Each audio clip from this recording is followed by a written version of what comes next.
ನಾಳೆ ದೆಹಲಿಗೆ ಬರುವಂತೆ ಕಾಂಗ್ರೆಸ್ ಹೈಕಮಾಂಡ್ ಬುಲಾವ್ ಕೊಟ್ಟಿದ್ದು ಸಿಎಂ ಸಿದ್ದರಾಮಯ್ಯ ಇವತ್ತೇ ದೆಹಲಿಗೆ ತೆರಳುತ್ತಾ ಇದ್ದಾರೆ. ಸಿಎಂ ಪ್ರವಾಸ ಹಿನ್ನೆಲೆ ಸಿಎಂ ಜೊತೆ ಹಿರಿಯ ಸಚಿವರು ತೆರಳೋಕೆ ಮುಂದಾಗಿದ್ದಾರೆ. ಗೃಹ ಸಚಿವ ಜಿ ಪರಮೇಶ್ವರ್, ಸಚಿವರಾದ ಎಚ್ ಸಿ ಮಹದೇವಪ್ಪ, ಭೈರತಿ ಸುರೇಶ್, ಸತೀಶ್ ಜಾರಕಿಹೊಳಿ, ಶಾಸಕ ಪೊನ್ನಣ್ಣ ಹಾಗೂ ಅಶೋಕ ಪಟ್ಟಣ್ ಸೇರಿ ಹಲವರು ಪ್ರಯಾಣ ಮಾಡಲಿದ್ದಾರೆ. ಇನ್ನು ಸಚಿವ ಸಂಪುಟ ಪುನಾರಚನೆಗೆ ಸಿಎಂ ತಯಾರಿ ನಡೆಸಿದ್ದು, ಸಂಪುಟದಿಂದ ಕೈ ಬಿಡುವ ಸಚಿವರುಗಳು ಹಾಗೂ ಸಂಪುಟಕ್ಕೆ ಹೊಸದಾಗಿ ಸೇರಿಸಿಕೊಳ್ಳುವ ಶಾಸಕರ ಪಟ್ಟಿ ರೆಡಿಯಾಗಿದ್ದು, ಆ ಪಟ್ಟಿಯೊಂದಿಗೆ ಸಿಎಂ ದೆಹಲಿಗೆ ತೆರಳುತ್ತಾ ಇದ್ದಾರೆ.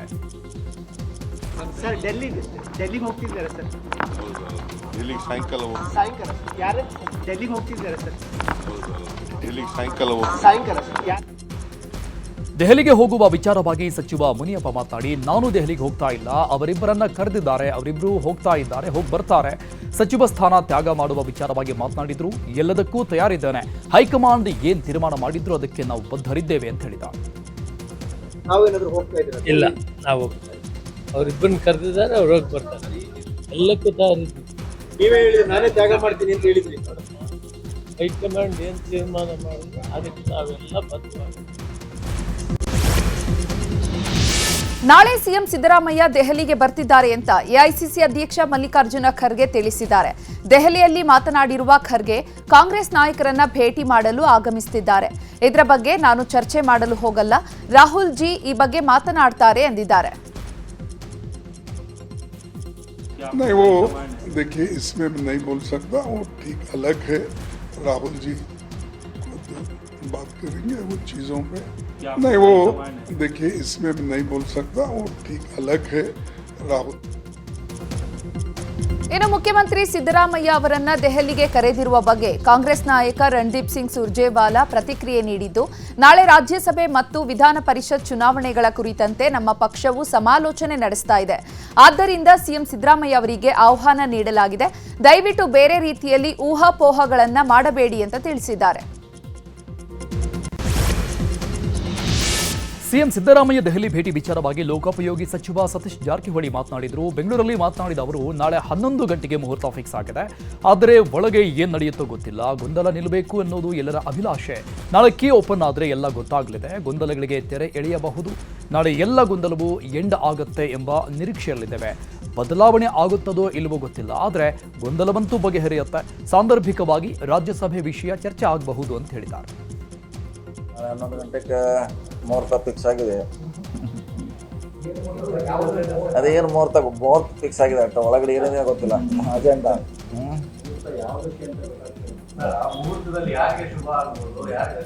ಅದು ನಮ್ಮ ಕಡೆ ಇಲ್ಲ, ಲೆಕ್ಕ ನಮ್ಮ ಕಡೆನಿಲ್ಲ. ಏನು ನೀವೇ ಹೇಳ್ಬೇಕೇನು ನಮಗೆ ಮುಹೂರ್ತ ಅಷ್ಟೇ ಫಿಕ್ಸ್ ಆಗಿದೆ. ಇಲ್ಲಿವರೆಗೆ ನಾವು ಹೇಳ್ತಿದ್ವಿ ಬೇಗ ಇತ್ಯರ್ಥ ಅಂತ ಬಂದಿದ್ದೀವಿ. ಈಗ ನಾಳೆ 11 ಗಂಟೆಗೆ ಸಿಎಂ ದೆಹಲಿ ಪ್ರಯಾಣದ ಬೆನ್ನಲ್ಲೇ ಡಿಸಿಎಂ ಡಿಕೆ ಶಿವಕುಮಾರ್ ಕೂಡ ದೆಹಲಿಗೆ ತೆರಳಲು ಮುಂದಾಗಿದ್ದಾರೆ. ಇಂದು ಸಂಜೆ ಡಿಸಿಎಂ ಡಿಕೆಶಿ ಸಹೋದರ ಡಿಕೆ ಸುರೇಶ್ ಜೊತೆಗೆ ದೆಹಲಿಗೆ ಹೋಗ್ತಿದ್ದಾರೆ. ದೆಹಲಿಗೆ ತೆರಳುವುದಕ್ಕೂ ಮುನ್ನ ಡಿಕೆ ಶಿವಕುಮಾರ್ ಅಜ್ಜಯ್ಯನನ್ನ ಭೇಟಿ ಮಾಡಿ ಆಶೀರ್ವಾದ ಪಡೆದುಕೊಂಡಿದ್ದಾರೆ. ಬೆಂಗಳೂರಿನಲ್ಲಿ ಮಾತನಾಡಿದ್ದು, ನೀವು ದೆಹಲಿಗೆ ಹೋಗ್ತೀರಾ ಅನ್ನುವಂತಹ ಪ್ರಶ್ನೆಗೆ ಹೋಗಲೇಬೇಕಲ್ಲಪ್ಪ, ಹೋಗ್ತಿದ್ದೀನಿ ಅಂದಿದ್ದಾರೆ.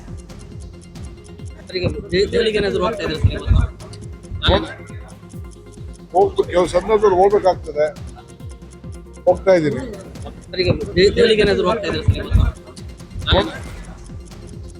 ಕೆಲವು ಸಂದರ್ಭದಲ್ಲಿ ಹೋಗ್ಬೇಕಾಗ್ತದೆ, ಹೋಗ್ತಾ ಇದ್ದೀನಿ.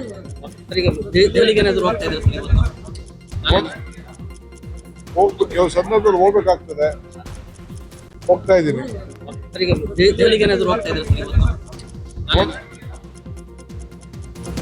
ಇನ್ನು ಈ ಎಲ್ಲ ಬೆಳವಣಿಗೆಗಳ ಮಧ್ಯೆ ಬೆಂಗಳೂರಿನಲ್ಲಿ ಮಾತನಾಡಿದ ಡಿಸಿಎಂ ಡಿಕೆ ಶಿವಕುಮಾರ್, 2028ಕ್ಕೆ ರಾಜ್ಯದಲ್ಲಿ ಮತ್ತೆ ನಮ್ಮ ಪಕ್ಷವೇ ಅಧಿಕಾರಕ್ಕೆ ಬರಲಿದೆ. ಬರೆದಿಟ್ಟುಕೊಳ್ಳಿ, 2028ಕ್ಕೆ ಕಾಂಗ್ರೆಸ್ ಪಕ್ಷ ಅಧಿಕಾರದಲ್ಲಿ ಇರಲಿದೆ ಅಂತ ಅಂದ್ರು. ರೆಡಿ ಮಾಡ್ಕೊಳ್ಳಿ ಅಂತ ಹೇಳಿದ್ರು. ನಾನೇನು ಹೇಳಿದ್ದೆ, ಬರ್ಕೊಳ್ರಯ್ಯ 136 ಅಂತ ಹೇಳಿದ್ವಿ. ಈಗೂ ಹೇಳ್ತಾ ಇದ್ದೀನಿ, ನೀವು ಬರ್ಕೊಳ್ಳಿ, 28ಕ್ಕೆ ಇದೇ ಡಿ ಕೆ ಶಿವಕುಮಾರ್ ಕಾಂಗ್ರೆಸ್ ಸರ್ಕಾರ ಇಲ್ಲಿರ್ತದೆ. ರೆಡಿ ಮಾಡ್ಕೊಳ್ಳಿ ಅಂತ ಹೇಳಿದ್ರು. ರಾಜ್ಯ ಕಾಂಗ್ರೆಸ್ನಲ್ಲಿ ಸಿಎಂ ಕುರ್ಚಿ ಫೈಟ್ ಜೋರಾಗಿರುವ ಬೆನ್ನಲ್ಲೇ ರಾಜ್ಯಸಭೆ ಸ್ಪರ್ಧೆ ಮಾಡಲು ಮಲ್ಲಿಕಾರ್ಜುನ ಖರ್ಗೆ ನಿರಾಸಕ್ತಿ ತೋರಿಸಿದ್ದಾರೆ ಎನ್ನಲಾಗ್ತಾ ಇದೆ. ರಾಜ್ಯಸಭೆಗೆ ಮರು ಆಯ್ಕೆ ಆಗಲು ಖರ್ಗೆ ಮನಸ್ಸು ಮಾಡ್ತಾ ಇಲ್ಲ. ರಾಜ್ಯದಲ್ಲಿ ಸಿಎಂ ಆಗಲು ಮಲ್ಲಿಕಾರ್ಜುನ ಖರ್ಗೆ ಒಲವು ಹೊಂದಿದ್ದಾರೆ ಎನ್ನಲಾಗಿದ್ದು, ರಾಜ್ಯಸಭೆ ಮತ್ತೆ ಸ್ಪರ್ಧಿಸಲು ಖರ್ಗೆ ಹಿಂದೇಟು ಹಾಕ್ತಾ ಇದ್ದಾರಂತೆ.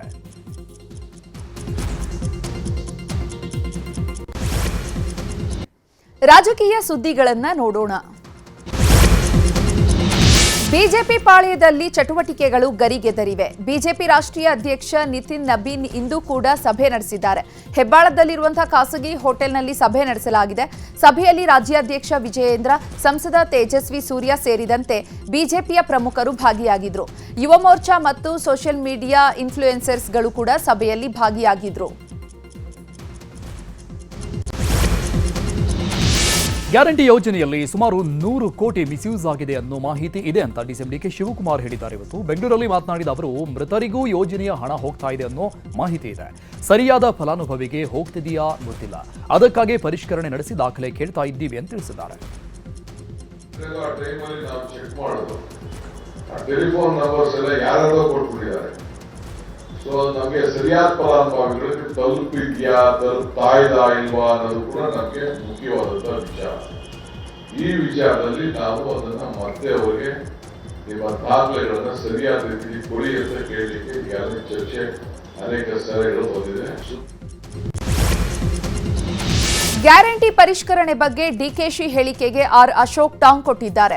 ಬೆಂಗಳೂರಿನಲ್ಲಿ ಮಾತನಾಡಿದ ಅವರು, ಇದೆಲ್ಲ ಅವರ ಕಳ್ಳ ನಾಟಕ. ಸತ್ತವರನ್ನ ಪಟ್ಟಿಯಿಂದ ತೆಗೆಯೋದು ನಿರಂತರ ಪ್ರಕ್ರಿಯೆ. ಅದಕ್ಕೆ ಇವರು ಯಾವ ಅಭಿಯಾನ ಮಾಡೋದು? ಸರ್ಕಾರ ಪಾಪರಾಗಿದೆ, ಗ್ಯಾರಂಟಿ ಕೊಡಲು ಹಣ ಇಲ್ಲ, ಹಾಗಾಗಿ ಗ್ಯಾರಂಟಿ ಸ್ಕೀಮ್ ಕಮ್ಮಿ ಮಾಡ್ತಿದ್ದಾರೆ. ಅದಕ್ಕೆ ಈ ಸಾಬೂಬು ಹೇಳ್ತಿದ್ದಾರೆ ಅಂತ ವ್ಯಂಗ್ಯವಾಡಿದ್ದಾರೆ. ಪ್ರತಿದಿನ ಅದು ನಾಟಕ ಅಷ್ಟೇ. ಕಳ್ನಾಟಕ ಅಂತಾರಲ್ಲ, ನಾಟಕ ಬೇರೆ ಕಳ್ನಾಟಕ ಬೇರೆ. ಇವ್ರು ಕಳ್ನಾಟಕ ಆಡ್ತಾರೆ.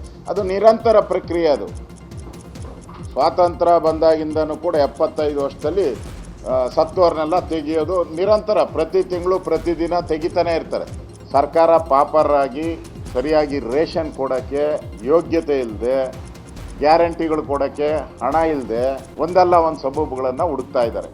ಗ್ಯಾರಂಟಿ ಕಡಿಮೆ ಮಾಡಬೇಕು ಅಂತ ಡೈರೆಕ್ಷನ್ಸ್ ಎಲ್ಲ ಅಧಿಕಾರಿಗಳಿಗೂ ಡೈರೆಕ್ಷನ್ ಕೊಟ್ಟಿದೆ. ಗ್ಯಾರಂಟಿ ಪರಿಷ್ಕರಣೆ ವಿಚಾರವಾಗಿ ಸಚಿವ ಎಚ್ ಕೆ ಪಾಟೀಲ್ ಗದಗದಲ್ಲಿ ಮಾತನಾಡಿದ್ದಾರೆ. ಗ್ಯಾರಂಟಿ ಯೋಜನೆ ಪರಿಷ್ಕರಣೆ ಮಹತ್ವದಾಗಿದೆ. ಬಹಳಷ್ಟು ಜನರು ಗ್ಯಾರಂಟಿ ನಿಲ್ಲುತ್ತೆ ಅಂತ ಭಯಭೀತರಾಗಿದ್ದಾರೆ. ಕೆಲವು ಫಲಾನುಭವಿಗಳ ಜಿಎಸ್ಟಿ ಕಾರಣಕ್ಕೆ ಗ್ಯಾರಂಟಿ ನಿಂತು ಹೋಗಿತ್ತು. ಅಂದ್ರೆ ಜಿಎಸ್ಟಿ ಇಲ್ಲ ಅಂತ ಸರ್ಟಿಫಿಕೇಟ್ ಕೊಡ್ತಾರೆ. ಅಂತಹ ಪ್ರಕರಣಗಳನ್ನ ಪರಿಷ್ಕರಣೆ ಮಾಡ್ತೀವಿ ಅಂತ ಹೇಳಿದ್ದಾರೆ. ಸರಿಯಾಗಿ ಮಾಡಿದವರು ಅದಾರಲ್ಲ, ಕೆಲವರು ಗ್ಯಾರಂಟಿ GST ಕಾರಣಕ್ಕೆ ನಿಂತಿತ್ತು ಅಂದರೆ ಆ GST ಇಲ್ಲ ಅಂಥೇಳಿ ಅವ್ರೇನು ಸರ್ಟಿಫಿಕೇಟ್ ತಂದು ಕೊಡ್ತಾರೆ. ಅಂಥವು ಏನು ಉಳಿದಾವು ಅವನ್ನ ಪರಿಷ್ಕರಣೆ ಮಾಡೋದಕ್ಕೆ ಈ ಕೆಲಸ. ಆದರೆ ಗ್ಯಾರಂಟಿ ಪರಿಷ್ಕರಣೆ ವಿಚಾರವಾಗಿ ಜನ ಏನಂತಾರೆ ಅನ್ನೋದನ್ನ ನ್ಯೂಸ್ 18 ಕೇಳಿದ್ರೆ ಆಗ ಜನ ಏನಂದ್ರು ನೋಡಿ. ಅವ್ರ ಮನೆಯಾಗ ಐತೆ ಕಾರ್ಡು, ನಮ್ಮ ಮನೆಗಿಲ್ಲ. ಇಲ್ಲದೆ ಇರೋರು ಹೆಸರು ಹೇಳ್ಕೊಂಡು ಇರೋರು ತಗೊಂತಾ ಇರ್ತಾರೆ. ಅವ್ರದ್ದು ತಗೊಂತಾರೆ, ಇವ್ರದ್ದು ತಗೊಂತಾರೆ. ಹಾಂ, ಅಲ್ಲಿಗೇನು ಲಾಸು, ಗೌರ್ಮೆಂಟ್ಗೆ ಲಾಸು. ಇಬ್ಬಿಬ್ರು ತಗೊಂಡ್ರೆ ಒಬ್ಬೊಬ್ರು ತಗೊಳೋಕೆ, ಇಬ್ಬರು ತಗೊಂಡ್ರೆ ಅದು ತೊಂದರೆ ಆಗಲ್ಲ ಇನ್ನೊಬ್ಬರಿಗೆ ಕೊಡೋಕೆ. ಬಡವ್ರಿಗೆ ಹೋಗ್ಬೇಕಾಗಿರೋದು ಬಡವ್ರಿಗೆ ಹೋಗಬೇಕು, ಯೋಗ್ಯವಾದ ವ್ಯಕ್ತಿಗಳಿಗೆ ಸೇರಬೇಕು ಅಂತ. ಸುಮಾರು ಸ್ಟಾರ್ಟಿಂಗ್ ಆಗತ್ತಿಂದ ಗೊತ್ತಿದೆ. ಈ ತಿಂಗಳು ಇನ್ನೂ ಬಂದಿಲ್ಲ. ಅದೇನು ನಿನ್ನೆಯಿಂದ ಬಿಟ್ಟಿದ್ದಾರೆ ಅಂತ ಇದ್ದಾರೆ ಜನಗಳು. ಅದೇ ನಮ್ಮ ಅಕೌಂಟ್ಗೆ ಇನ್ನೂ ಬಂದಿಲ್ಲ. ನಮಗೆ ಅಂಗಡಿ ಇರೋದ್ರಿಂದ APL ಕಾರ್ಡ್ ಇದೆ ಅಂತ ಅಂದ್ಬಿಟ್ಟು ಕೊಡ್ತಾ ಇಲ್ಲ ಸರ್. ಯಾವುದೇ ಅನುಕೂಲಗಳಿಲ್ಲ, ಬಸ್ ಒಂದು ಬಿಟ್ರೆ. ಬಡವರನ್ನೋರು ಸಾಹುಕಾರರೇ ತಗೊಳ್ತಾ ಇರೋದೇ ವಿನ ಬಡವ್ರಿಗಂತೂ ತಲುಪ್ತಾ ಇಲ್ಲ. ಹೋಗ್ತಾ ಇದೆ, ಎಲ್ಲರಿಗೂ ಹೋಗ್ತಾ ಇದೆ. ಅದು ಒಂದು ತಿಂಗಳು ಬಿಟ್ಟು ಇನ್ನೊಂದು ತಿಂಗಳು.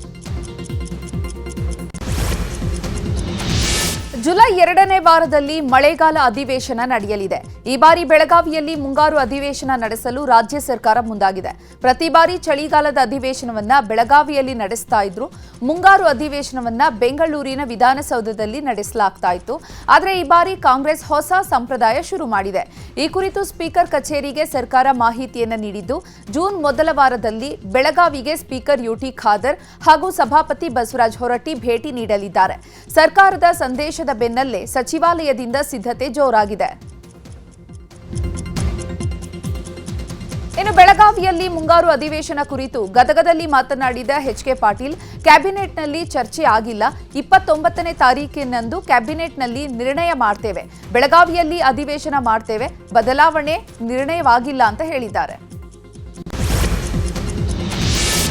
ಜಿಬಿಎ ಚುನಾವಣೆ ಮತ್ತು ಎಸ್ಐಆರ್ ಪ್ರಕ್ರಿಯೆ ಕುರಿತು ಸಭೆ ನಡೆಸಲಾಗಿದೆ. ಬೆಂಗಳೂರು ಗ್ರಾಮಾಂತರ ದೇವನಹಳ್ಳಿಯ ಜೆಡಬ್ಲ್ಯೂ ಮ್ಯಾರಿಯಟ್ ಹೋಟೆಲ್ನಲ್ಲಿ ಸಭೆಯಾಗಿದೆ.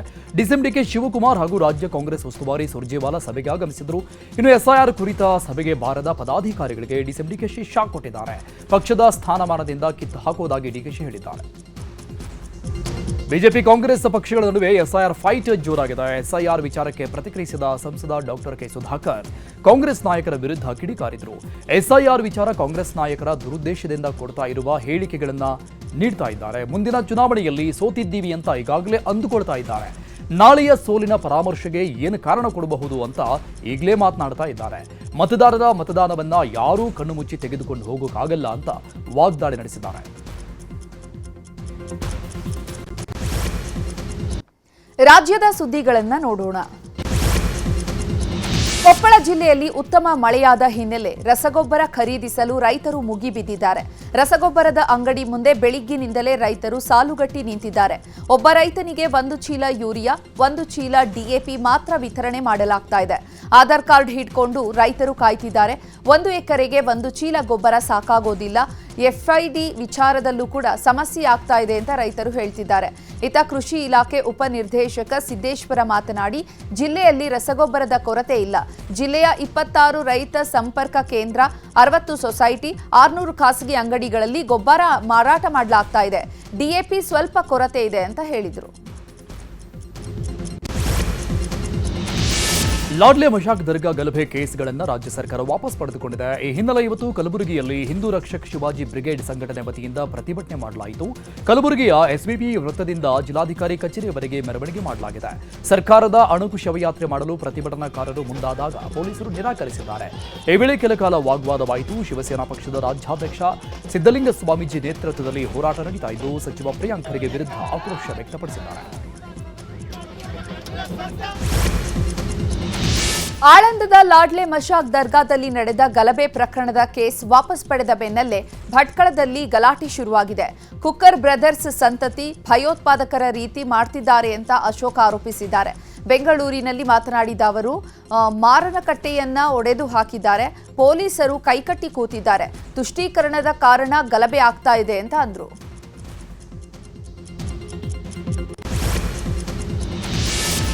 ಬೆಂಗಳೂರಿನ ನ್ಯೂ ತಿಪ್ಪಸಂದ್ರ ಮಾರ್ಕೆಟ್ನಲ್ಲಿ ಎಐ ಕ್ರಾಂತಿ ನಡೀತಾ ಇದೆ. ಯುಎಸ್ ಮೂಲದ ಕಂಪನಿಗಳಿಂದ ಕೃತಕ ಬುದ್ಧಿಮತ್ತೆ ಮಾದರಿಗಳ ತರಬೇತಿಗಾಗಿ ಡೇಟಾ ಸಂಗ್ರಹ ಮಾಡಲಾಗ್ತಾ ಇದೆ. ಮಾರುಕಟ್ಟೆಯ ನೈಜ ಡೇಟಾ ಸಂಗ್ರಹಿಸಲು ಹೆಡ್ಗೇರ್ ಬಳಕೆ ಮಾಡಲಾಗ್ತಾ ಇದೆ. ತಲೆಗೆ ಎಐ ಡಿವೈಸ್ ಕಟ್ಕೊಂಡು ವರ್ತಕರು ತರಕಾರಿ ಮಾರಾಟ ಮಾಡ್ತಾ ಇದ್ದಾರೆ. ಇನ್ನೊಂದೆಡೆ ಟೈಲರ್ಸ್ ಕೂಡ ಹೆಡ್ಗೇರ್ ಹಾಕೊಂಡೇ ಕೆಲಸ ಮಾಡ್ತಾ ಇದ್ದಾರೆ. ಇನ್ನು ಹೆಡ್ಗೇರ್ ಹಾಕಿಕೊಳ್ಳುವವರಿಗೆ ಗಂಟೆಗೆ ₹300 ಅಂತೆ ವೇತನ ಕೊಡಲಾಗ್ತಾ ಇದೆ. ಎಐ ಕಂಪನಿಗಳಿಂದ ಡೇಟಾ ಸಂಗ್ರಹಣೆ ಪ್ರಕ್ರಿಯೆ ಆರಂಭ ಆಗಿದೆ.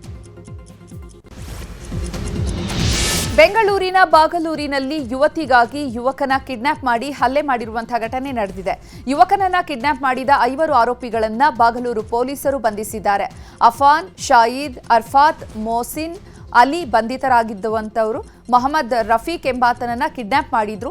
ಯುವತಿಯನ್ನ ಪ್ರೀತಿ ಮಾಡ್ತಾ ಇದ್ದ ಮೊಹಮ್ಮದ್ ರಫೀಕ್ 1 ವರ್ಷದ ಹಿಂದೆ ಇಬ್ಬರ ನಡುವೆ ಬ್ರೇಕಪ್ ಕೂಡ ಆಗಿತ್ತು. ಬಳಿಕ ಅಬ್ನಾನ್ ಎಂಬಾತನ ಜೊತೆಗೆ ಯುವತಿ ಸಂಪರ್ಕದಲ್ಲಿ ಇದ್ಲು. ಇಬ್ಬರು ಪ್ರೀತಿಸಿ ಮದುವೆ ಆಗಲು ಹೊರಟಿದ್ರು.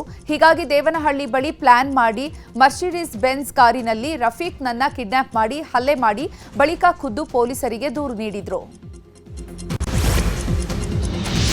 ಅಂತರ್ಜಾತಿ ಮದುವೆಗೆ ಕೊಪ್ಪಳ ಜಿಲ್ಲೆ ಸಾಕ್ಷಿಯಾಗಿದೆ. ದಲಿತ ಸಮುದಾಯಕ್ಕೆ ಸೇರಿದ ಯುವತಿಯನ್ನ ಯುವಕ ಮದುವೆಯಾಗಿರುವ ಘಟನೆ ನಡೆದಿದೆ. ಕೊಪ್ಪಳದ ಮಳೆಮಲ್ಲೇಶ್ವರ ದೇವಸ್ಥಾನದಲ್ಲಿ ಶಾಂತೇಶ ಹಾಗೂ ಅಕ್ಷತ ಸರಳವಾಗಿ ಮದುವೆ ಮಾಡಿಕೊಂಡಿದ್ದಾರೆ. ಜನರು ಅಂತರ್ಜಾತಿ ಮದುವೆ ಮಾಡಿ ಸಮಾಜಕ್ಕೆ ಮಾದರಿಯಾಗಿದ್ದಾರೆ.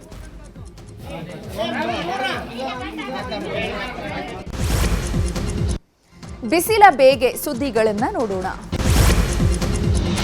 ದೆಹಲಿಯಲ್ಲಿಯೂ ಬಿಸಿಲ ತಾಪದಿಂದಾಗಿ ಜನ ಹೈರಾಣಾಗಿದ್ದಾರೆ.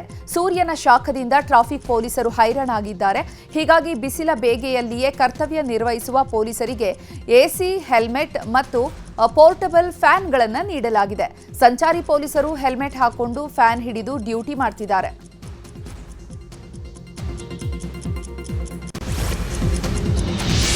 ಉತ್ತರ ಪ್ರದೇಶದಲ್ಲಿಯೂ ತಾಪಮಾನ ಹೆಚ್ಚಾಗಿದೆ. ಇದರ ನಡುವೆ ಗೋಂದಾ ವಿದ್ಯುತ್ ಇಲಾಖೆಯು ಅಧಿಕ ಬಿಸಿಯಾದ ಟ್ರಾನ್ಸ್ಫಾರ್ಮರ್ಗಳನ್ನು ಕೂಲ್ ಆಗಿಸಲು ನಿರಂತರ ಪ್ರಯತ್ನ ಮಾಡ್ತಾ ಇದ್ದಾರೆ. ಅಧಿಕಾರಿಗಳು ಟ್ರಾನ್ಸ್ಫಾರ್ಮರ್ಗಳ ಬುಡದಲ್ಲಿ ಫ್ಯಾನ್ಗಳನ್ನಿಟ್ಟು ತಂಪಾಗಿಸ್ತಾ ಇದ್ದಾರೆ. ಇತ್ತ ಲಖನೌ ಮಹಾನಗರ ಪಾಲಿಕೆ ಪ್ರಮುಖ ರಸ್ತೆಗಳು ಮತ್ತು ಅಡ್ಡ ರಸ್ತೆಗಳಲ್ಲಿ ನೀರು ಸಿಂಪಡಿಸುವ ಅಭಿಯಾನವನ್ನು ಪ್ರಾರಂಭಿಸಿದೆ. ದೆಹಲಿಯಲ್ಲಿ ಇಂದು ಗರಿಷ್ಠ ತಾಪಮಾನ ದಾಖಲಾಗಿದೆ. 45 ಡಿಗ್ರಿಗಿಂತ ಹೆಚ್ಚು ತಾಪಮಾನ ದಾಖಲಾಗಿದೆ.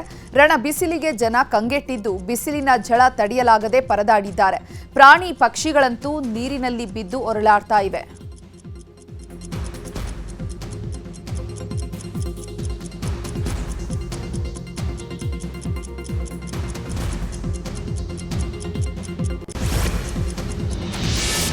ಬಿಸಿಲ ಬೇಗೆಗೆ ಕಂಗೆಟ್ಟಿರುವ ದೆಹಲಿ ಜನರಿಗೆ ಕೊಂಚ ಗುಡ್ ನ್ಯೂಸ್ ಸಿಕ್ಕಿದೆ. ಈ ವಾರದಲ್ಲಿ ಮಧ್ಯ ಭಾರತದಲ್ಲಿ ತಾಪಮಾನ ಪರಿಸ್ಥಿತಿ ಕಡಿಮೆಯಾಗುವ ನಿರೀಕ್ಷೆ ಇದೆ ಅಂತ ದೆಹಲಿ ಹವಾಮಾನ ಇಲಾಖೆಯ ವಿಜ್ಞಾನಿ ಅಖಿಲ್ ಶ್ರೀವಾತ್ಸವ್ ಮಾಹಿತಿ ಕೊಟ್ಟಿದ್ದಾರೆ.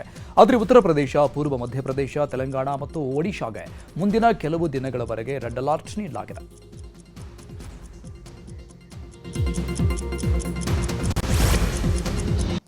ದೇಶದ ಸುದ್ದಿಗಳನ್ನು ನೋಡೋಣ. ನವದೆಹಲಿಯಲ್ಲಿ ಪದ್ಮ ಪುರಸ್ಕಾರ ನೀಡಿ ಸಾಧಕರನ್ನ ಸನ್ಮಾನಿಸಲಾಗಿದೆ.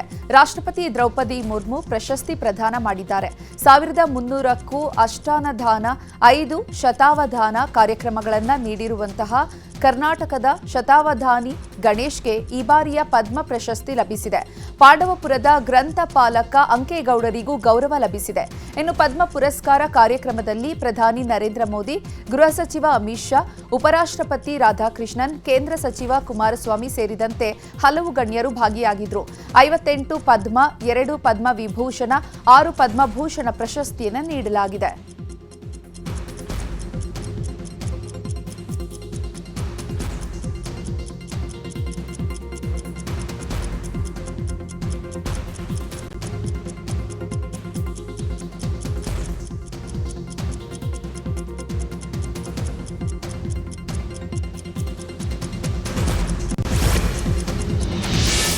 ಜಮ್ಮು ಕಾಶ್ಮೀರದ ಗುಲ್ಮಾರ್ಗ್ದಲ್ಲಿ ಭಾರೀ ಅನಾಹುತವೊಂದು ತಪ್ಪಿದೆ. ತಾಂತ್ರಿಕ ದೋಷದಿಂದ ಗೊಂಡೋಲಾ ಸೇವೆಯನ್ನು ಸ್ಥಗಿತ ಮಾಡಲಾಗಿದೆ. ಗೊಂಡೋಲಾ ಟ್ರಿಪ್ ಅನ್ನು ಪ್ರವಾಸಿಗರು ಎಂಜಾಯ್ ಮಾಡ್ತಾ ಇದ್ರು. ಇದೇ ವೇಳೆ ಏಕಾಏಕಿ ಗೊಂಡೋಲಾದಲ್ಲಿ ತಾಂತ್ರಿಕ ದೋಷ ಉಂಟಾಗಿದ್ದರಿಂದ ಸೇವೆ ಅರ್ಧಕ್ಕೆ ನಿಲ್ಲಿಸಿ ಎಲ್ಲ ಪ್ರವಾಸಿಗರನ್ನ ಸುರಕ್ಷಿತವಾಗಿ ಕೆಳಗಿಳಿಸಿದ್ದಾರೆ. ಇಂಡೋನೇಷ್ಯಾದಲ್ಲಿ ವರುಣಾರ್ಭಟಕ್ಕೆ ನೆರೆ ಪರಿಸ್ಥಿತಿ ನಿರ್ಮಾಣವಾಗಿದೆ. ಧಾರಾಕಾರ ಮಳೆಯಿಂದ ಜಕಾರ್ತಾದಲ್ಲಿ ಪ್ರವಾಹ ಪರಿಸ್ಥಿತಿ ಉಂಟಾಗಿದ್ದು ಮನೆಮಠ ಕಳೆದುಕೊಂಡು ಜನರು ಅತಂತ್ರರಾಗಿದ್ದಾರೆ. ಬಾಬಕನ್ ಮಡಂಗ್ನಲ್ಲಿ ಸ್ಥಳೀಯರು ನೆರೆಯಿಂದ ಪರದಾಡ್ತಾ ಇದ್ದಾರೆ. ತಮ್ಮನ್ನು ರಕ್ಷಣೆ ಮಾಡಬೇಕು ಅಂತ ಸಂತ್ರಸ್ತರು ಒತ್ತಾಯಿಸಿದ್ದಾರೆ. ಸುಲವೇಸಿ ದ್ವೀಪದಲ್ಲಿಯೂ ನೆರೆ ಪರಿಸ್ಥಿತಿ ಮುಂದುವರೆದಿದೆ. Jalur utama Bambe Pedelama banjir, ketinggian air 80 cm.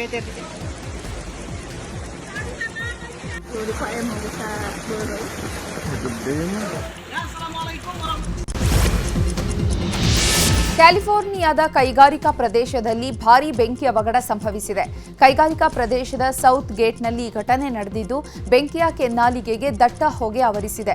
ಮಾಹಿತಿ ತಿಳಿದ ಕೂಡಲೇ ಸ್ಥಳಕ್ಕೆ ಆಗಮಿಸಿದ ಅಗ್ನಿಶಾಮಕ ಸಿಬ್ಬಂದಿ ಬೆಂಕಿ ನಂದಿಸಲು ಹರಸಾಹಸ ಪಟ್ಟಿದ್ದಾರೆ.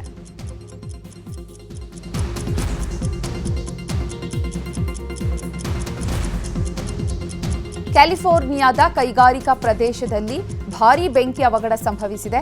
ಕೈಗಾರಿಕಾ ಪ್ರದೇಶದ ಸೌತ್ ಗೇಟ್ನಲ್ಲಿ ಈ ಘಟನೆ ನಡೆದಿರುವಂಥದ್ದು. ಬೆಂಕಿಯ ಕೆನ್ನಾಲಿಗೆಗೆ ದಟ್ಟ ಹೊಗೆ ಆವರಿಸಿದೆ.